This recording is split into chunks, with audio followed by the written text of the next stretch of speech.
Hey everybody, I'm Mike Desepoli and welcome to the Heritage Market Minute for Monday, August 16th, 2021. Hope you all had a great weekend. We're getting this video out a little bit later than usual today as we're already past market close here on Monday. We've had quite a busy day, a lot of data to pour over, and more importantly, a lot of this global news, humanitarian crisis that we're seeing. If you've been looking around the news, around the web over the weekend, you've seen a lot of disheartening images as city by city has fallen in Afghanistan under Taliban rule. With the anniversary of 9/11 approaching, this has a lot of people very concerned that we have another humanitarian crisis on our hands, and clearly that world peace may be in jeopardy here. So this is an event where the markets will react to just like any other event that's driven by news and headlines. And when you detach the situation from the financial markets, you realize that it is absolutely a humanitarian crisis. You have to feel for the Afghanis as well as U.S. citizens and civilians alike that are trapped over there right now. But the financial markets have a tendency to quickly detach from these events. And today in the markets was a very good example of that. We saw the market averages open broadly lower, as you would expect with an event like this taking place around the world.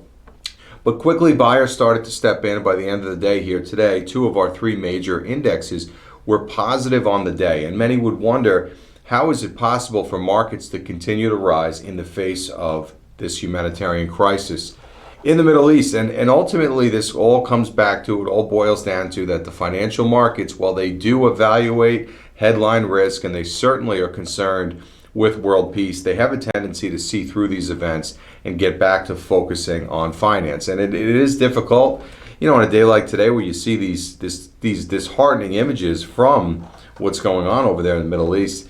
It's tough to really try to focus particularly on finance alone, but the work must go on, and the markets have a tendency to decide in the here and now what is most important. So the markets rallied through the course of the day.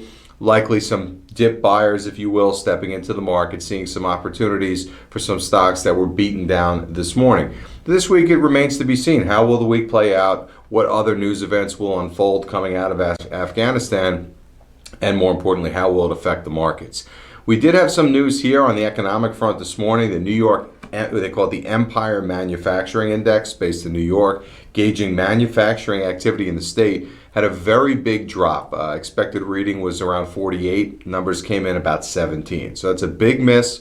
That's 2 days in a row, last Friday and then today, where we had two key economic reports that widely missed expectations. On Friday was a consumer sentiment survey. Today, the Empire Manufacturing Survey. So again, maybe some concerns around the Delta variant are hurting the manufacturing index a little bit. People a little bit concerned if the trajectory of this recovery may be in jeopardy. But I think it's more so about the fact that August is going to just be like August usually is. August in the markets are generally not very good. It is the worst month historically for performance year over year.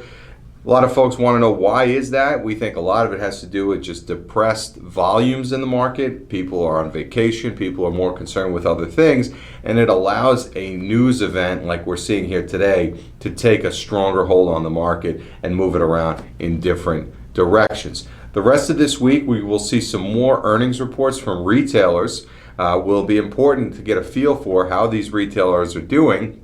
As you know, we've been through most of the earnings season here already, with really just stellar numbers across the board. The beat rate exceptionally high, 82% of companies reporting earnings and revenue above expectations, but all eyes will be on the retailers this week to see how they report, because that is an area, malls and shopping centers alike, that were really, really damaged by COVID and the shutdowns, and we want to see if they're continuing to recover. As far as seasonality goes, I just mentioned August is generally not a great month, but the good news is we're more than halfway through the month, and there is months ahead of us that seasonality would support will be much better than August. So if you have any questions, we encourage you to reach out to us. Interest rates remain muted right now, not much change here today based upon the activity in Afghanistan. We will be looking out later this month. The Federal Reserve Board of Governors will be meeting in Jackson Hole, Wyoming for their annual retreat. There'll be a lot of talk in the lead up to that about what the Fed's going to do. Are they going to raise rates? Are they not going to raise rates? The market will generally have some nervousness around this, but we think we just have to let these events play out. We'll get to that meeting. We'll see the press conference thereafter. We are not expecting any interest rate increases, nor are we expecting the Fed to take their foot off the gas pedal. But the market will be the market and allow these things to work themselves out. So if you have any questions, reach out to us. We'll be back later this week on Friday with the Heritage Market Pulse. We hope you have a great day, and we'll see you next time.